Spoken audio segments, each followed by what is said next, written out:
Hey, what's up guys and gals? My name is Rick9G. Thank you so much for joining me today. We're going to be talking about Three's Company. Now, if you're a fan of the show, don't forget to visit my Three's Company playlist where I have more really cool deep dives where I talk about very unknown secrets or behind the scenes information that you're going to absolutely love about this show and other shows as well. So go ahead and take a look. Now today we're going to be talking about something really cool and fascinating, a little fun fact that many people who probably watched, even if you watch every single episode of Three's Company, you probably don't know about this, and it's a really cool Easter egg that you are going to enjoy. It's one of those things that once you know it, you can't unsee it. Now, if we go back to just the beginning opening theme songs and the credits of Three's Company, we can see that there were several ones. In the first and earlier seasons, we have somewhere the gang is introduced pretty much in the Santa Monica area. That's where the story took place, of course.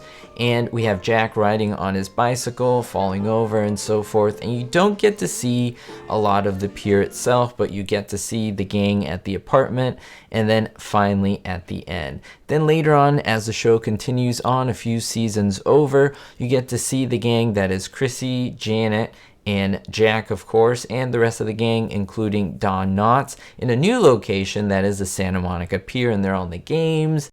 Carnival games those are, as well as the merry-go-round. And later on, beginning in season 6 all the way to the end of the show, we have, of course, the theme song changes again and the setting changes again, and they're at the Los Angeles Zoo. Now this was before all the changes and so forth, but you have the introduction of Jack. Of course, he's by the monkey or by the ape cage and he falls over the fencing. Then we have a look at Joyce DeWitt, and this is the golden moment, because what was supposed to happen was, in fact, they're supposed to have animals that kind of compare to the people that they're introducing. For example, the ape was introducing Jack. Then we have the goat or the sheeps.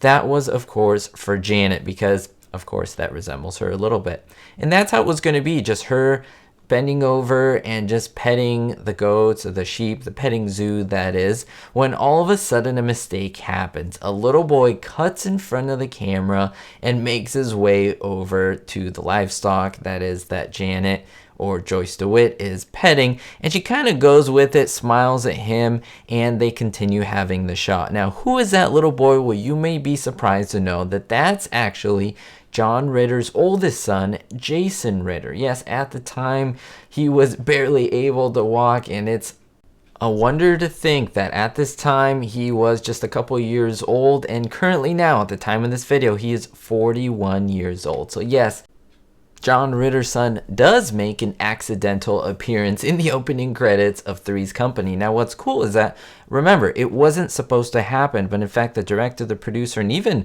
Joyce DeWitt herself said, you know what, it's kind of cute, it kind of works, and they decided to keep this shot for the rest of the credits, and I think it is wonderful. It's a good way to keep, of course, John Ritter's son into the show, kind of tie him in, and it's something that many people don't know unless you're a big fan. Now, there are other moments like this that I'll reveal in future videos. I think you will absolutely be blown away at these, but if you want to see more, don't forget to subscribe and hit the thumbs up button so that you can never miss one of my videos. We'll see you next time, guys and gals. Thank you so much for all the support. Make sure to let me know in the comments below if you knew this and if you've ever visited the Los Angeles Zoo or even the Santa Monica Pier, which are basically the two main settings for the show that is the opening credits. We'll see you next time, and don't forget, guys and gals, be hopeful.